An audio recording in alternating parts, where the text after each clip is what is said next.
It's game day mga kapasok! Ano nga ba ang aabangan natin kay Kai Sotto sa kanyang third game?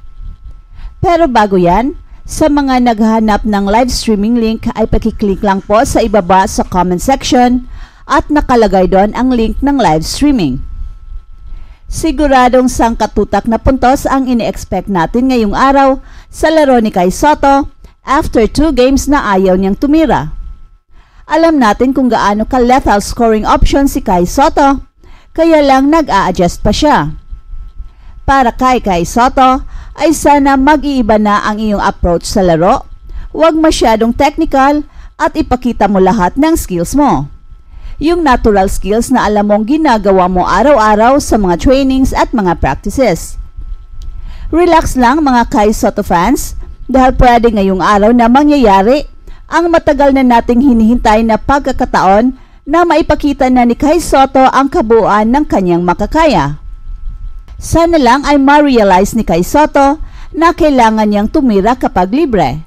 No need to go inside all the time. Huwag maghintay ng depensa. Ang kailangan ay ang palaging ready siya na tumira kapag makatanggap ng bola, kahit saan pa siya sa court. Mapalabas man, mid-range o ilalim, ay dapat no hesitation sa mga tira. Wala naman talagang makakablock sa kanya, kaya it is a must na dapat ang aggressiveness ay hindi lang sa depensa, kundi pati na sa scoring. Supilin ang coach kung kailangan. After all, kapag makagawa ka ng magandang play, ay siguradong okay dyan ang iyong coach. Masyado ng passive ang iyong opensa at nakakalimutan mo na siguro na ang puntos ay ang pinaka-importante. Yan ka kasi sumisikat Kai, kaya please tumira ka ng tumira.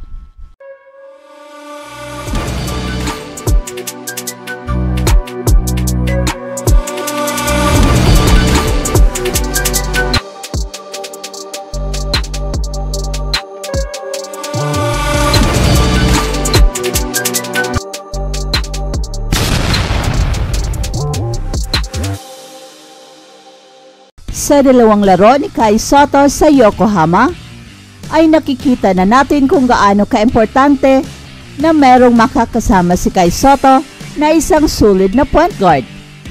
Jackpot si Kai Sotto dahil nandyan si Yuki Kawamura na isang solid point guard ng Yokohama B Corsairs na si Kai Sotto ang palaging target niya. Kahit sa ilang plays lang na ating nakikitang Kai Sotto at Yuki Kawamura connection, ay halatang hinanap talaga ni Yuki si Kai Sotto. Kaya lang hindi pa gaanong maganda ang chemistry ng dalawang players dahil obviously dalawang laro pa lang si Kai Sotto kasama si Yuki Kawamura. Pero kung ibabase natin sa dalawang laro, ay maganda ang potential ng tambalang Kai Sotto at Yuki Kawamura. Kailangan lang kasi ng matagal-tagal na panahon upang magkaroon ng chemistry ang dalawang players.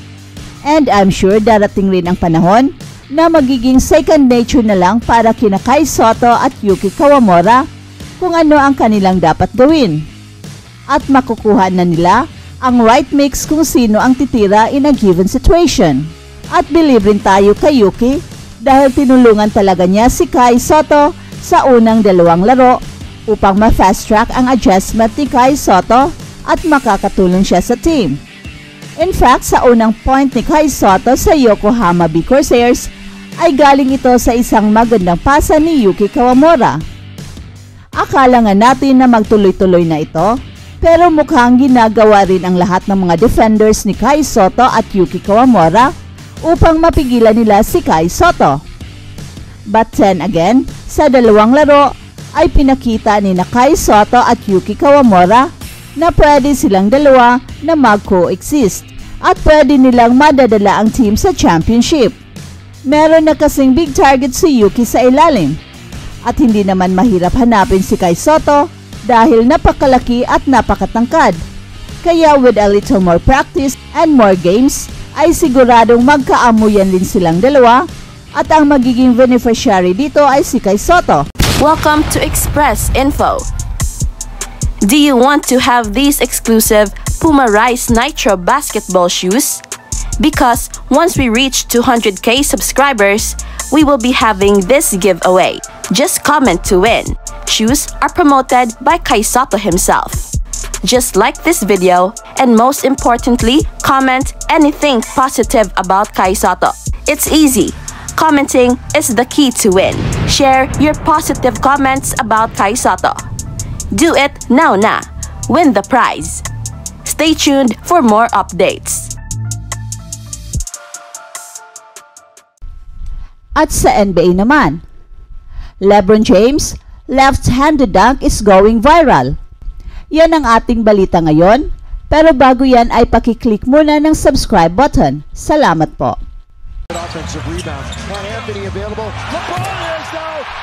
Los Angeles Lakers versus Memphis Grizzlies. Sino ang maghihibang? Sa first quarter, ang 4-time NBA champion na si LeBron James ay nagpakita ng nakakagulat na dunk na nagiging viral kaagad ngayon. Panoorin natin. LeBron James made a cut to the basket, tanggap ng pasa at pumukol ng left-handed dunk. Boom! Pasok! Ang kaka-39 years old na si LeBron James ay talagang isa sa mga best dunkers ng NBA. Anthony Davis, mid-range jumper for 2. Galing sa pasa ni LeBron James. At Ja Morant, di pa aawat sa kanyang layup para sa Memphis Grizzlies. At ito na ang viral dunk ni LBJ. Dunk with authority. And just like that. And what a pass! Easy dunk ni Anthony Davis, galing pa rin sa pasa ni King James. At Marcus Smart, pumukol rin ng tres. Austin Reeves, mid-range jumper to tie the game. At sumagot naman si Desmond Bane ng isang layup. At again, ang ganda ng pasa dito ni LeBron James to AD. Two-handed slam. Boom! Pasok! At eto na ang sunod-sunod na tres ni LeBron James. At tres na naman ni LBJ. Grabe talaga. Paulan na ng tres dito sa LeBron James para sa Lakers. Boom! Pasok! Pang-apat na na-tres ito ni LeBron James sa first quarter pa lang. Over 1 minute lang ay nakaapat na tres na itong si LeBron James.